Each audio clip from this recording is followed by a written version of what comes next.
in dealing with it. Nobesuthu Hejana is in Cape Town. Silindelo Masikane is at the headquarters of the South African Anxiety and Depression Group in Johannesburg. Let's first start with Nobesuthu. Nobesuthu, a very good morning to you once again. And you've also been looking at the role of parents, and you've also spoken earlier to somebody who has survived an incident of bullying as well.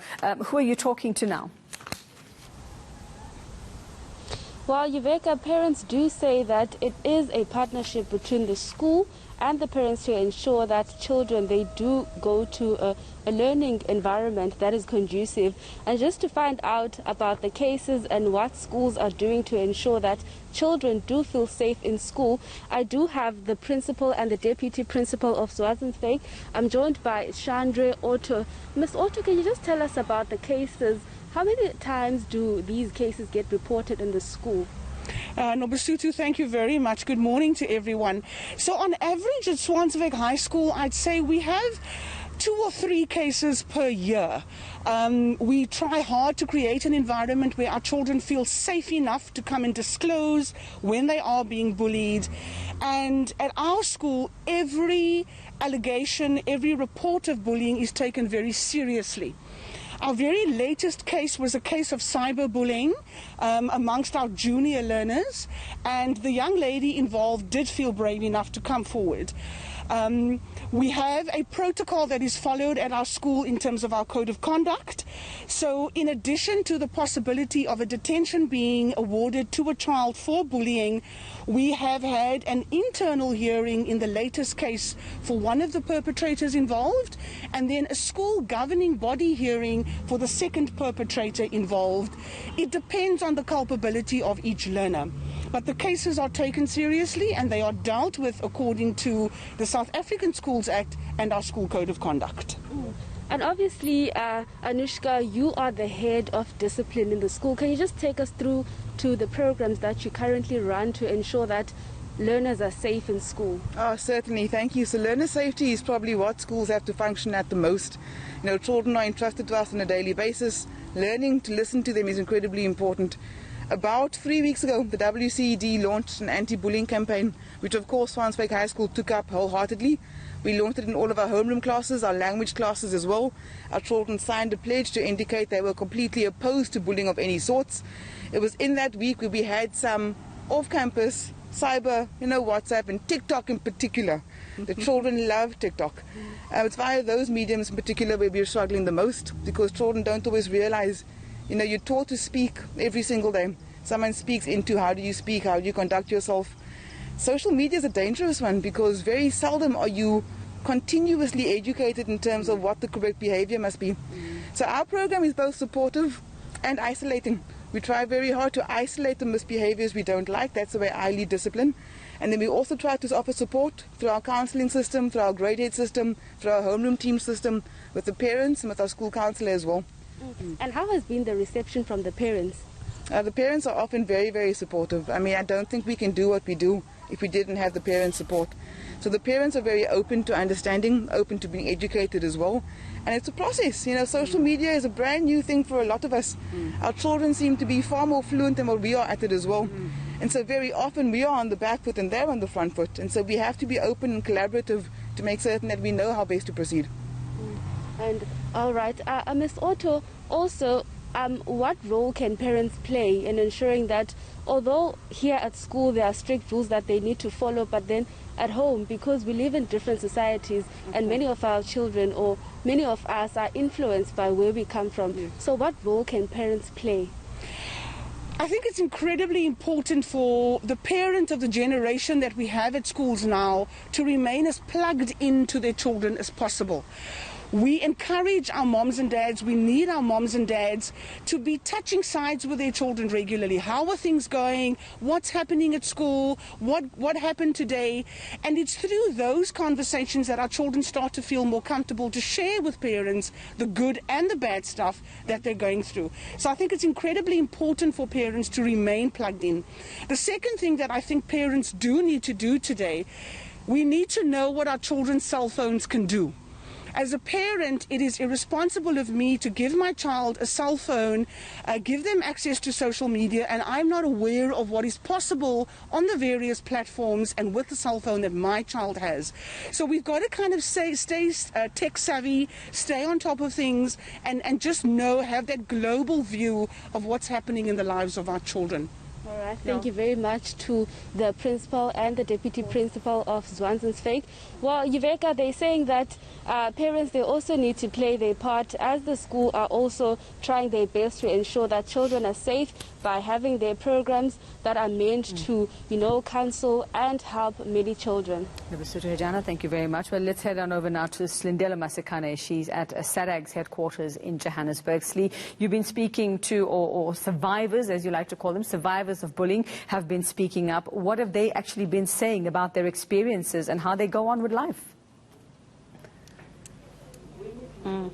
I think for them it takes a lot, not only of courage to speak up, but it takes a lot of support for them to be able to overcome some of the traumatic experiences that come with bullying incidents. But let's just take a listen to what a few of them had to say to me when I spoke to them earlier.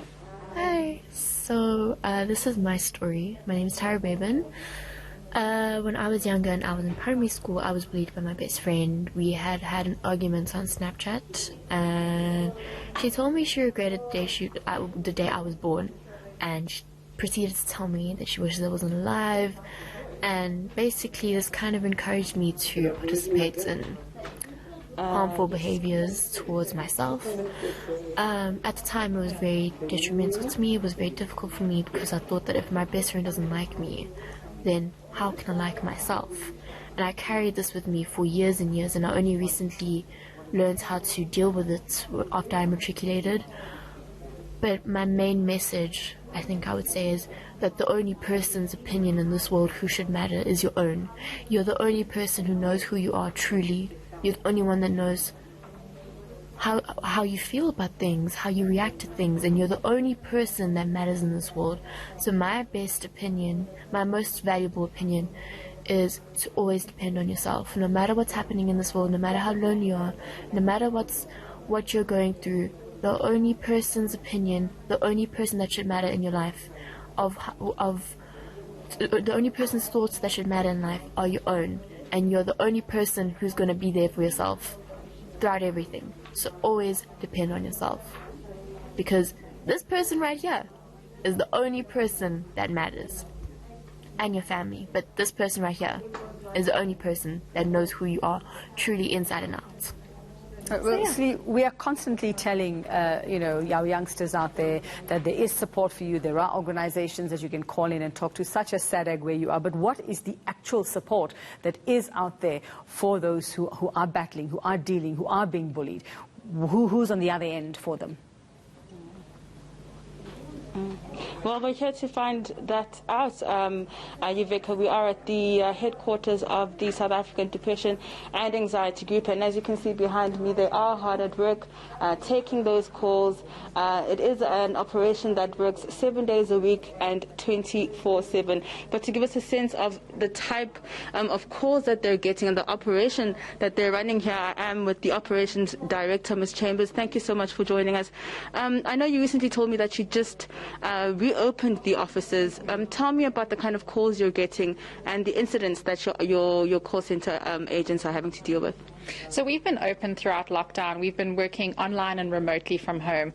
In the last 2 weeks, we've actually slowly opened with a small group of our counsellors working face-to-face. There's still a huge group working from home.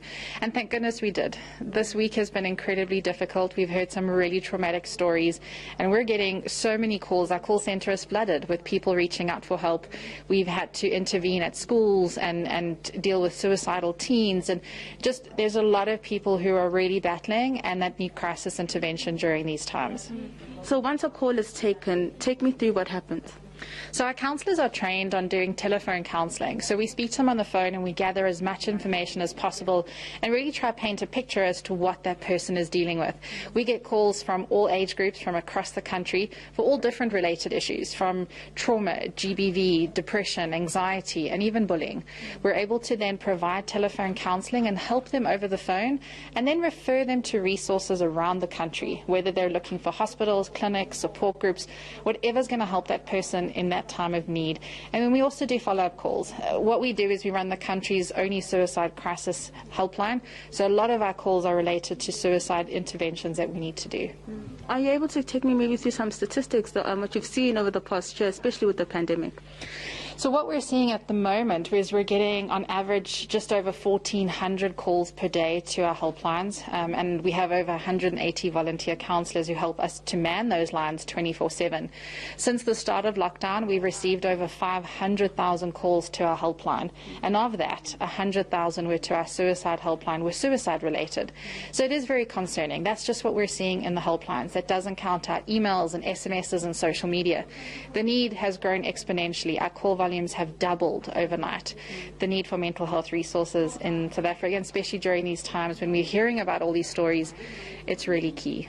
Can you just take me through, lastly, any government support that you're getting or from the private sector, and the numbers that people can contact you on? Thank you. So we don't get any funding from the National Department of Health. We rely on private donors and sponsorships, and we're so grateful for people like even Miss South Africa, who ran 5Ks yesterday and raised 20,000 Rand. It goes a huge way in helping us even just pay for our telephone bill, which we have to pay for, and it could be anything from 120 to 150,000 Rand per month. So we rely on a lot of our donors. Discovery Vitality came in yesterday, and we have some pharmaceuticals and private donors that support us. The most important thing and the message that we want to give to people, especially during these difficult times, is to really just know that it's okay not to be okay, and that there is help, and that you're not alone. You can speak to any mental health professional in your area, a church, a friend, a family member, but if you're not sure where to go or who to speak to SADAG. We're open 24/7, and you can call us on 0800 456 789 or 0800 567 567.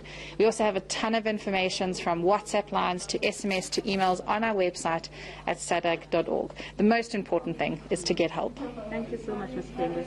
I think, Iveka, a very important operation that's being run here, and if you need help, SADAG is certainly here to help us, to assist you. Just tell someone. That is the first step. Tell someone. Thanks very much. Silindelo Masikane, Nobesuthu Hejana there in Cape Town. Still on the way, a minor appearing in court today for assault related to the latest case, and that's of Lufuna Mabunga. When we return, we'll find out what type of punishment is meted out in cases like this.